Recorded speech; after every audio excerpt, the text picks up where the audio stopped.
오늘 윤석열 대통령은 노동시간 개편안에 대해서도 한마디 했습니다. 직접 주 60시간 이상 근무는 무리라고 했습니다. 쉴 때 쉴 수 있게 하겠다고도 했습니다. 그런데 어제 바로 대통령실에서 주 60시간 이상이 될 수도 있다, 이렇게 얘기를 했었죠. 하루 만에 또 입장이 바뀐 건데 자주 바뀌니까 또 어떻게 바뀔지 헷갈립니다. 강희연 기자입니다. 윤석열 대통령이 노동시간 개편안에 대해 직접 입장을 밝혔습니다. 임금, 휴가 등 근로보상 체계에 대해 근로자들이 불안해하지 않도록 확실한 담보책을 강구할 것입니다. 주당 최대 노동시간도 상한선을 둬야 한다고 했습니다. 저는 주당 60시간 이상의 근무는 건강보호 차원에서 무리라고 하는 생각은 변함이 없습니다. 주 69시간까지 일할 수 있도록 한 노동시간 개편안이 비판받자 사실상 주 60시간을 상한선으로 제시한 겁니다. 앞서 윤 대통령은 안상훈 사회수석을 통해서도 이 같은 입장을 전한 바 있습니다. 하지만 전날 대통령실 고위 관계자는 국민 의견을 수렴하면 노동시간이 주 60시간 이상이 될 수도 있다며 상한선도 고집할 이유가 없다고 해 혼선을 키웠습니다.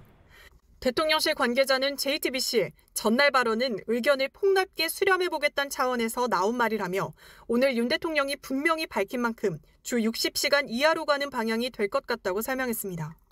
하지만 대통령실 내에서조차 입장이 여러 번 달라지면서 혼란을 자초하고 있다는 지적이 나오고 있습니다. JTBC 강연입니다. 60시간 초과냐 아니냐. 대통령실의 메시지가 연일 오락가락하면서 혼란스러운 건 실무 부처인 고용노동부입니다. 오늘 국회에 나온 고용노동부 장관은 일단 사과하기 바빴습니다. 박민규 기자입니다. 오락가락 대통령실 지시 이후 첫 사과는 장관 몫이었습니다. 이제 충분히 이 제도 개편 취지가 전달되지 못한 거에 대해서는 대단히 송구하게 생각을 하는데요. 야당은 대선 공약이자 당정이 함께 만든 정책 아니냐며 따졌습니다. 고용노동부 장관한테 독박 쓰고 책임지라고 하는 게 말이 됩니까? 자기들도 다 알았으면서. 대통령께서는 항상 노동, 건강, 생명, 안전을 챙기라고 말씀하셨는데 저희들이 많이 부족했다 싶은데 이 장관은 주평균 52시간은 유지하는 거라고 항변했습니다. 여당도 거들었습니다. 연 625시간을 해야 되는 부분을 440시간으로 줄여놓은 겁니다. 주 단위로 했던 칸막이를 없애는 대신에 고용부는 이번 주에만 이른바 MG노조를 비롯한 청년 간담회를 3차례나 잡았지만 반응은 싸늘합니다. 근로시간의 이연화보다는 연장 근로에만 너무 치중이 돼 있어. 쉴 때 쉬고 놀 때 놀고 아니면은 근로시간 선택권을 가져가고 이런 것들이. 여론도 마찬가지입니다.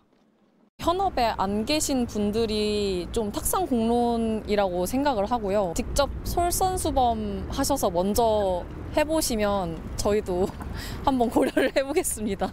너무 자주 바뀌다 보니까 이게 도대체 어떤 게 맞는 건지 어떻게 해야 되는 건지 MZ세대 노동자 말을 듣겠다고는 하지만 이렇게 공감을 잘 못하시는 것 같아요. 고용부는 구체적인 정책 수정 방향에 대해선 입을 닫았습니다. JTBC 박민규입니다.